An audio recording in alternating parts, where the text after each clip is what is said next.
In a quiet village surrounded by tall Iroko trees and red earth paths, there lived a young girl named Amaka. Amaka was the kind of child people spoke about in soft voices. She was respectful, gentle, and always ready to help. When the elders passed, she greeted them properly. When her mates struggled, she stood beside them. And wherever she went, things seemed to work in her favor.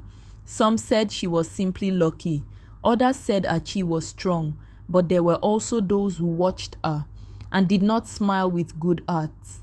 Not far from Amaka's home lived the Adebayo family. They were known in the village as cheerful people. Their compound was always lively, their voices always loud with laughter, and their doors always open. To everyone else, they were kind, but kindness is not always what it seems. The first time they called Amaka, it was in the afternoon.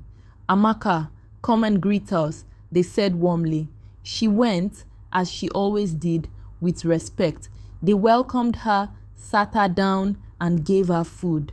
Rich soup, soft swallow, meat bigger than what she ate at home. They smiled as she ate, watching her closely. "Good girl," one of them said, placing her hand gently on her head. Amaka smiled, thanked them, and went home. After that day, it became a habit. They called her often. Sometimes they gave her food. Sometimes they gave her clothes. Sometimes they simply called her close, touched her head, and spoke sweet words into her ears. "Our daughter, you are special." But as the days passed, something began to grow behind their smiles. Envy. They had seen how people spoke of Amaka. They had seen how favor followed her. Even at school, her name was always on the lips of teachers. It troubled them. And one evening, when the compound was quiet and the night had covered the village, the Adebayo family gathered together. Their voices were no longer sweet. "This girl carries something," one of them said. "Something that should not belong to her," another replied. "She is too small to shine this way." There was silence for a moment. Then the oldest among them spoke.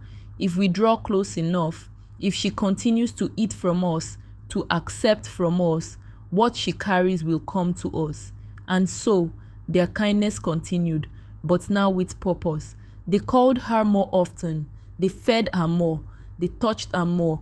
Each time she came, they watched her carefully, expecting to see a change, but nothing happened. Amaka did not fall sick. She did not lose her joy. She did not lose her favor. Instead, she continued to grow. At school, she became even better. Her teachers praised her. Her classmates admired her. And still, she remained humble, never proud, never rude. This confused the Adebayo family. What is happening? They began to ask themselves, why is she not weakening? They tried again and again, but each attempt failed. What they did not see was what happened in Amaka's home. Every night, after Amaka slept, her mother would sit beside her. Sometimes, she would place her hand gently on Amaka's head and whisper prayers. Sometimes, she would speak quietly into the night, as though someone unseen was listening. "No evil shall come near this child," she would say. "What is hers will remain hers." And though no one else could see it, something always rested upon Amaka like a shield, silent but unbreakable. One day, the Adebayo family made one final attempt. They prepared a special meal and called her again. "Amaka, come, eat with us." She came, as she always did. She sat down. The food was placed before her. Everything looked normal.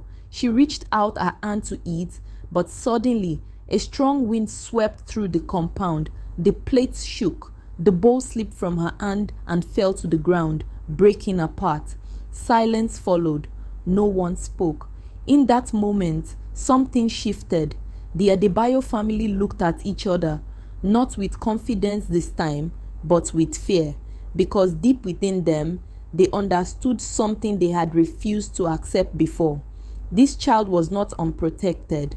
Whatever followed her, whatever stood with her, was not something they could touch. After that day, They stopped calling her. They still smiled when they saw her in public, but their smiles no longer carried power. Time passed, and Amaka grew. She became a woman known not just in her village, but beyond it. Her name carried respect, her life carried favor, and the Adebayo family, they remained where they were, watching, remembering, and living with the quiet knowledge that not everything can be taken. Some things are given, and what is given by God stays.